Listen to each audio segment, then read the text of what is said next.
Hello, everyone. A very logical day to all of you. And today I'm taking an article from the New York Times. The article is of October 1st, right? So, yes, literature. And the enemies of literature are winning.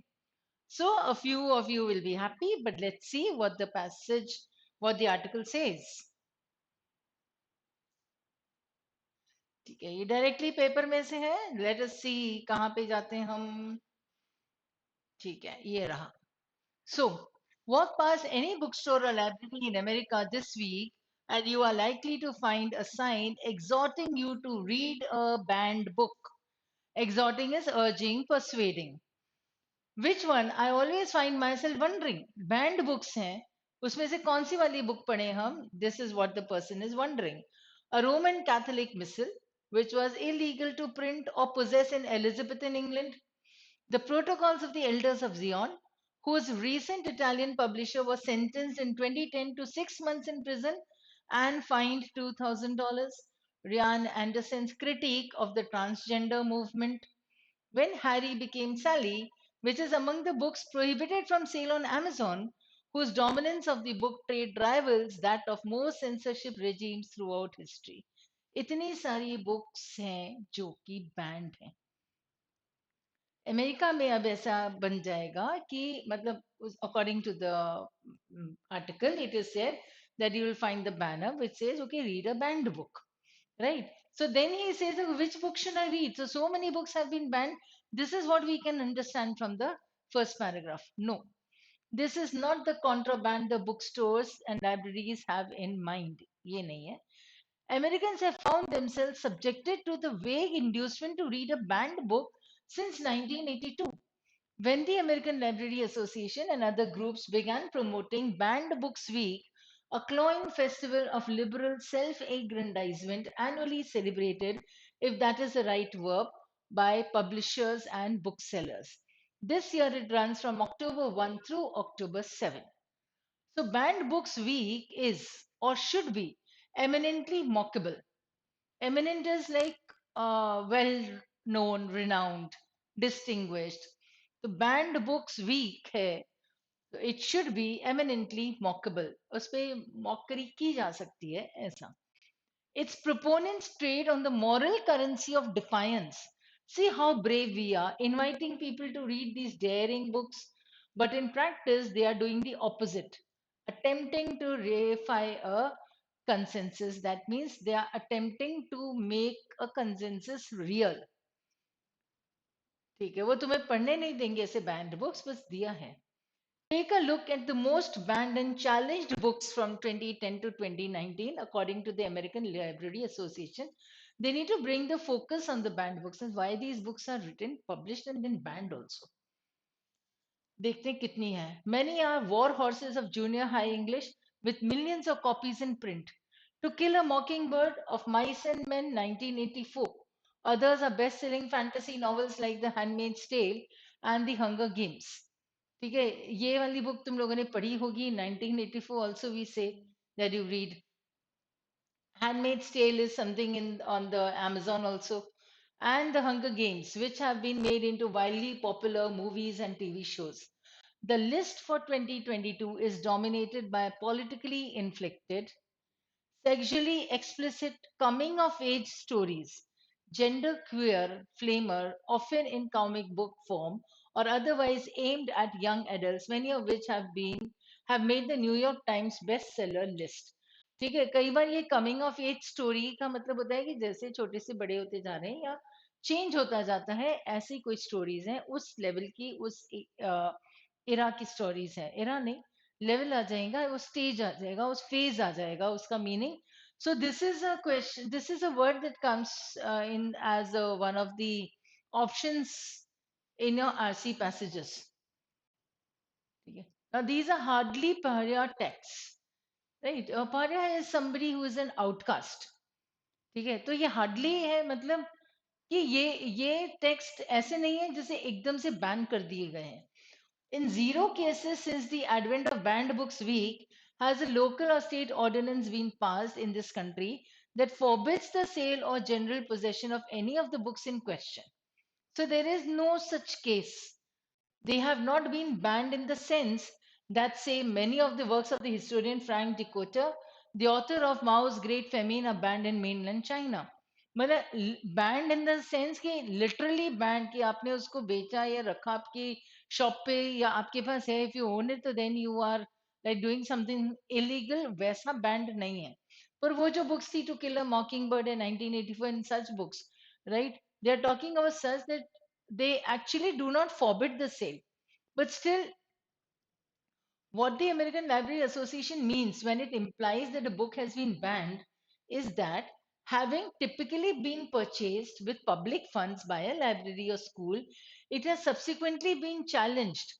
A ludicrous term of art that can designate something as innocuous is harmless, as being the subject of a single critical remark by a patron or a parent.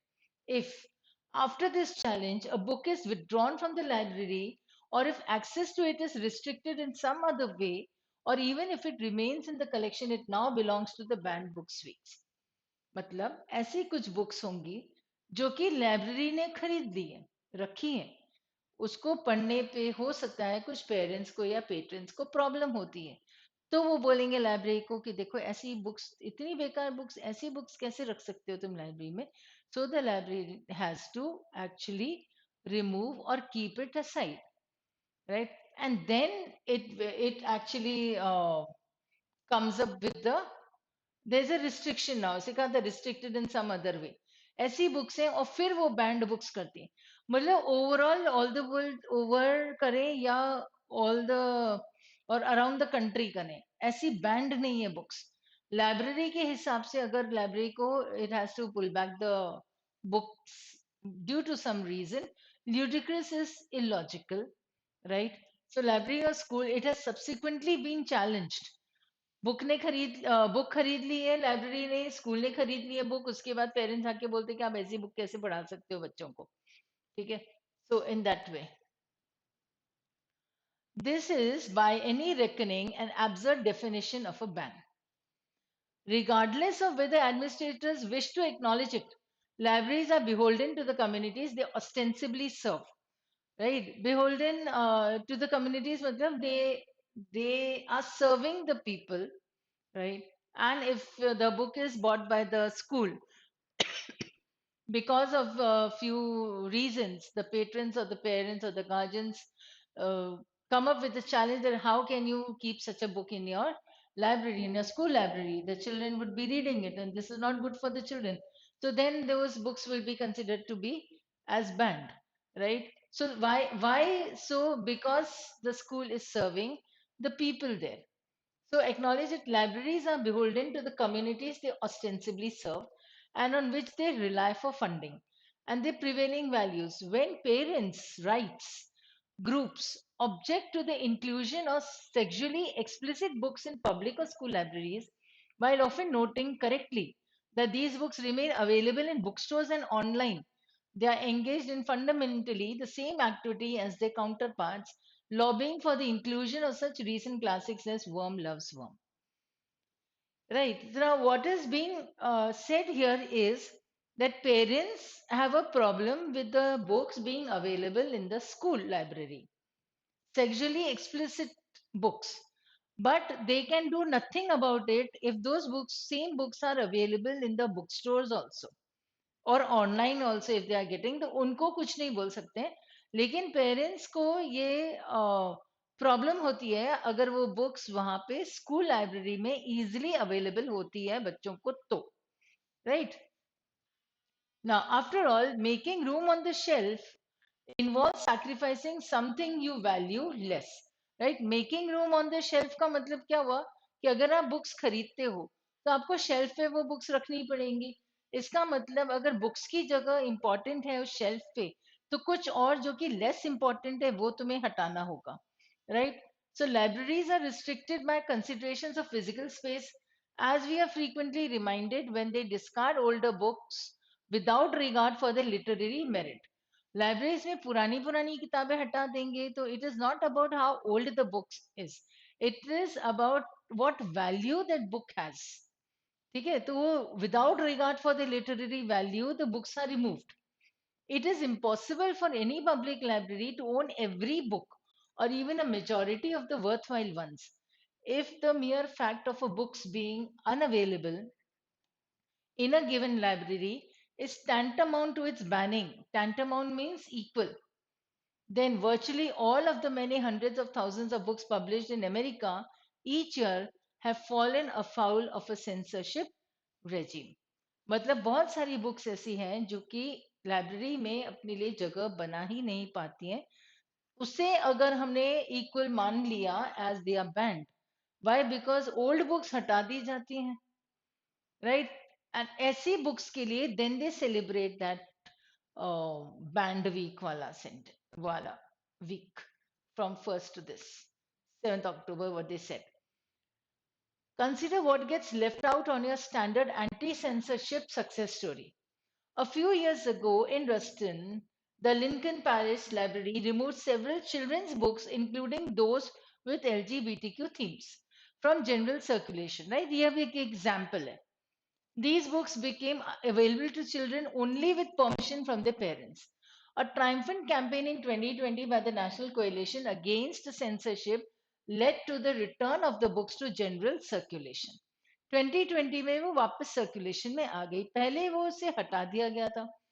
In a statement endorsed by groups as varied as the American Library Association and the Unitarian Universalist Church, the coalition has claimed that such removals from libraries not only violate the rights to freedom of expression and information of all community members protected under the First Amendment, they endanger the well being of the country's most precious resource. It is its youth. Right. तो इसका मतलब कि वो circulation से हटानी नहीं चाहिए, available होनी चाहिए थी. Stirring stuff, no doubt. But where one wonders are the letters asking why in the library's online catalog there are no copies of The Power and the Glory, no Don Quixote, none of Anthony Trollope's novels. Don Quixote also I have suggested to many people to read it. That it's a very interesting book. पर अभी इसके साथ online catalogue में भी library में नहीं है वो बुक. And why are the works of Martin Heidegger and Ludwig Wittgenstein. ये दोनों वर्ड्स हमने बहुत बार फिलोसफी वाले आर्टिकल्स में पढ़े हैं. The two most influential philosophers of the 20th century. Why are those works absent? Or sticking with children's literature, where is E. Nesbitt's classic Five Children and It? And Charles and Mary Lamb's immortal tales from Shakespeare, ये भी नहीं है. What about Ulysses? Ulysses और वो क्या था उसका, Oedipus, right, Odissi. ये वाले सब जो है, मतलब these are all the base of the Greek mythology, subject of the most important obscenity trial of the last century. Does its absence mean that the novel has in effect been banned again? One can certainly second guess the wisdom of curatorial decisions made by the Lincoln Parish Library. Curatorial decisions मतलब जो इस library को संभालते हैं, जो उसको they take care of it, they're curators. But it's disingenuous to do so in the name of freedom of expression and information. When challenging a book, that is, assessing it and perhaps arriving at a low estimation of its value, becomes synonymous with endangering children, what is being articulated is a preferred mode of engagement with text. Articulated is like fabricated, banaya jata hai use. With text that is essentially totalitarian. Totalitarian is like it is only my word and the others have to follow it. ठीक है. तो तुम्हारी मर्जी से books रखी जा रही हैं, तुम्हारी मर्जी से बुक्स को हटाया जाता है, तुम्हारी मर्जी से बुक्स को बैन किया जाता है, तो यही तो एक टोटलिटेरियन रिजीम बन जाता है. The only books whose authors have not intended them to be challenged are works of propaganda, which no doubt unwittingly is how the boosters of many contemporary would-be banned books seem to regard them. Propaganda होगा तो ठीक है, चलो. This attitude towards reading, in which the only well meaning response to a text is uncritical approbation, and anything else is tantamount to censorship. Right? This is the attitude towards reading. What? In which the only well-meaning response to a text, आपने कोई text पढ़ा और उस पर आपका response uncritical होगा, कुछ नहीं बोल सकते आप उस टेक्स्ट पे, एप्रोबेशन यानी सही है सब, एंड एनीथिंग एल्स अगर कुछ और बोला तो it is tantamount to censorship. It is not only disingenuous but ultimately I think also hostile to literature itself. ये लिटरेचर के लिए भी गलत होगा. It is against the literature, and therefore the topic was that the enemies of literature, they are winning now. If no book invites our disapprobation, what is the value of our esteem? That means जिसने जो लिख लिया हम उसको चुपचाप पढ़ लेते हैं, अगर हम उसके खिलाफ कुछ बोलते भी हैं तो fine. Having renounced our ability to issue moral verdicts, we may find ourselves incapable of reaching aesthetic ones as well as and understanding the critical faculties that both require. Next, in a lyric poem with no obviously discernible ideological content, such as Algernon Charles Swinburne's Hendecasyllabics, there are lines for which I feel I would be willing to die. That means so beautiful lines. Though I cannot imagine having any abstract political right to them, much less offering some kind of utilitarian defense of their value, any more than I could hope to satisfy a Philistine school. Philistine is somebody who is focusing on the material or ostensible things. Philistine school board member who objected to in the month of the long decline of roses. Which is why, instead of being subjected to National Donut Day style literature campaigns, Americans would be better off finding themselves forced to reckon with the question of why reading should necessarily be invested with any kind of inherent public meaning. Is enjoying a novel or a biography an act of performative box ticking comparable to flying the Ukrainian flag or wearing a MAGA cap? If it is, the enemies of literature have already won. Last paragraph. Okay, another article I'll take on another day. This was the New York Times. So, this was the editorial from the New York Times of October 1, and we'll come up with new editorials in our coming editorial discussions. And see you soon. And thank you, and stay logical. See you.